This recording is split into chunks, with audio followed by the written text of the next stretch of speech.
செய்தியை பார்க்கிறோம். வக்ஃப் திருத்த சட்டத்தில் தற்போது உச்சநீதிமன்றம் உத்தரவு ஒன்றை பிறப்பித்திருக்கிறது. அதன்படி எந்த உறுப்பினர் நியமனத்தையும் மேற்கொள்ளக்கூடாது என்று உச்சநீதிமன்றம் தெளிவுபடுத்தி இருக்கிறது.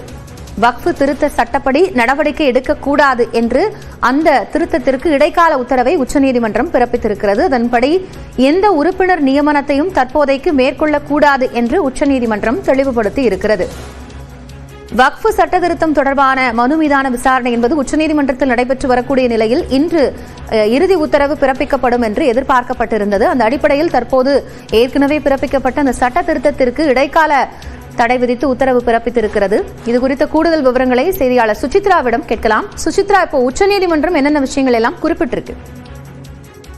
வக்ஃப் வாரிய சட்டத்திருத்தம் தொடர்பான மனுக்கள் மீதான விசாரணையை இன்று இரண்டாவது நாளாக உச்சநீதிமன்றத்திய தலைமை நீதிபதி அமர்வானது விசாரணைக்கு எடுத்துக் கொண்டுள்ளது மிக முக்கியமாக பார்க்கப்படுகிறது. மத்திய அரசு இந்த விவகாரத்தில் இந்த சட்டத்தை தடை செய்யக்கூடாது, ஒரு சட்டத்தினுடைய ஒரு பகுதியை தடை செய்தால் கூட விளைவுகள் என்பது கடுமையாக இருக்கும் என்ற ஒரு கருத்தை மத்திய அரசினுடைய வழக்கறிஞர் சொலிசிட்டர் ஜெனரல் துஷார் மேத்தா இன்று வாதம் முன்வைத்தது முக்கியமாக பார்க்கப்படுகிறது. குறிப்பாக இந்த விவகாரத்தில் தரப்பு விளக்கத்தை தரும் வரை எந்த உத்தரவுகளையும் பிறப்பிக்க கூடாது, ஏனெனில் எந்த நியமனமும் இந்த புதிய சட்டத்தின் அடிப்படையில் செய்யப்படாது என்றும் நிலம் எதுவும் வகைப்படுத்தப்படாது என்ற உத்தரவாதத்தை மத்திய அரசு வழங்குவதாக இன்று உச்சநீதிமன்றத்தில் அவர் கருத்தை முன்வைத்தார். அதனை ஏற்று தற்பொழுது இந்த சட்டம் மீதான ஒரு தடையை விதிப்பதற்கு உச்சநீதிமன்றமானது தற்பொழுது மறுப்பு தெரிவித்திருக்கிறது.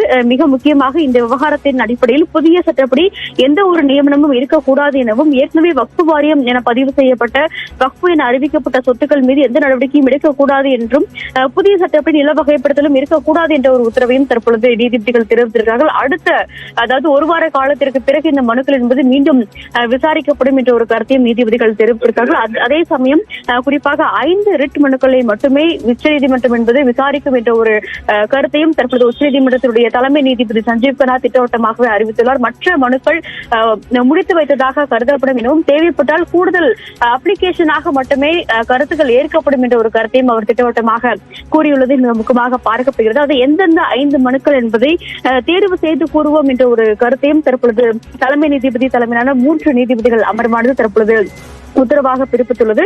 வக்ஃப் சட்டத்திருத்த விவகாரத்தில் தனது ஒரு வாரத்தில் விளக்கத்தை தரும் வரை எந்த ஒரு உத்தரவுகளும் பிறப்பிக்க வேண்டாம் என்று மத்திய அரசினுடைய கோரிக்கையை ஏற்று இந்த உத்தரவுகளை பிறப்பிப்பதாக தற்போது தலைமை நீதிபதி அமர்வானது தெரிவித்துள்ளது, உத்தரவாக பிறப்பித்துள்ளது மிக முக்கியமாக பார்க்கப்படுகிறது. எனில் எந்த வக்ஃப் உறுப்பினர்களையும் நியமனம் செய்ய மாட்டோம் என்ற ஒரு கருத்தை துஷார் மேத்தா அவர்கள், அதாவது சொலிசிட்டர் ஜெனரல் இன்று முன்வைத்த நிலையில் அந்த ஒரு வாதம் என்பது தற்பொழுது வாக்குமூலமாக ஸ்டேட்மெண்டாக எடுக்கப்பட்டு அதன் அடிப்படையிலான ஒரு உத்தரவை தான் உச்சநீதிமன்றத்தினுடைய தலைமை நீதிபதி சஞ்சீவ் கன்னா தலைமையிலான அமர்வானது தற்பொழுது பிறப்பித்துள்ளது.